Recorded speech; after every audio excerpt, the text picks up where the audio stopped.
નમસ્કાર દર્શક મિત્રો, આપ જોઈ રહ્યા છો the Times of Mahisagar news. નજર કરીએ આજના મુખ્ય સમાચાર પર। વીરપુરના અણસોલિયા તળાવ પર પથ્થર પેચિંગના કામમાં વેઠ।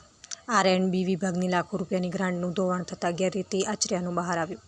વીરપુરના અણસોલિયા તળાવની પાળ પર આર.એન્ડ.બી વિભાગ દ્વારા તળાવની પાળ પ્રોટેક્શન માટે મોટી ગ્રાન્ટ ફાળવવામાં આવેલી, ત્યારે કોન્ટ્રાક્ટરો દ્વારા ગેરરીતિ આચર્યાની વિગતો બહાર આવી છે। પથ્થર પેચિંગનું ધોવાણ થતાં લાખો રૂપિયા પાણીમાં ગરકાવ થતાં સ્થાનિકોની વહીવટીતંત્ર પાસે બિલના નાણાં અટકાવી રિકવરી કરવામાં આવે અને જે તે એજન્સીને બ્લેકલિસ્ટ કરવામાં આવે તેવી માંગ ઉઠી છે। પથ્થર પેચિંગ માટે આશરે 12 લાખ જેટલી મસમોટી ગ્રાન્ટ ફાળવ્યાની વિગતો બહાર આવી છે। ત્યારે પથ્થર પેચિંગનું કામ આશરે 4 માસ અગાઉ ટેન્ડરિંગ થયાનું જાણવા મળેલ હોય ત્યારે લાખો રૂપિયાની ગ્રાન્ટ ચાવ કરી જનારા કોન્ટ્રાક્ટરો સાથે તંત્રનું તાલમેલ કે પછી રહે મંજર તે પણ એક મોટો સવાલ છે। મસમોટી મલાઈ ખાટી જનારા જવાબદાર તંત્રના અધિકારીઓ એજન્સી સામે કાર્યવાહી કરશે કે ભીનું સંકેલશે તે પણ ચર્ચાનો વિષય બન્યો છે। ત્યારે લાખો રૂપિયા પાણીમાં ગરકાવ થતાં વહીવટીતંત્રના અધિકૃત એસઓ ફરકલું માર્યું હોત તો 4 માસના સમયગાળામાં ધોવાણ થતું અટક્યું હોત।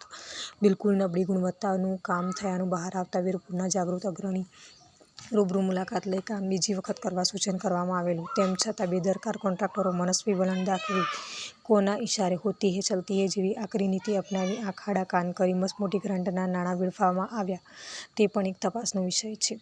તંત્રના વોકે કે કોન્ટ્રાક્ટરની બેદરકારી કે મિલીભગત આવા અનેક સવાલો ઊભા થયા છે। હલકી ગુણવત્તાનું માલ સામાન વાપરીને નાણાંનો વ્યય કરવામાં આવ્યો હોવાનું બહાર આવ્યું છે। ત્યારે વહીવટીતંત્રના અધિકારીઓ એસી ઓફિસમાં બેસીને મસ્ટર બુક ભરી બિલ પાસ કરતા હશે। અધિકારીઓ તસદી લેવામાં રસ નથી કે પછી મલાઈમાં રસ છે તેવી ચર્ચાએ જોર પકડ્યું છે।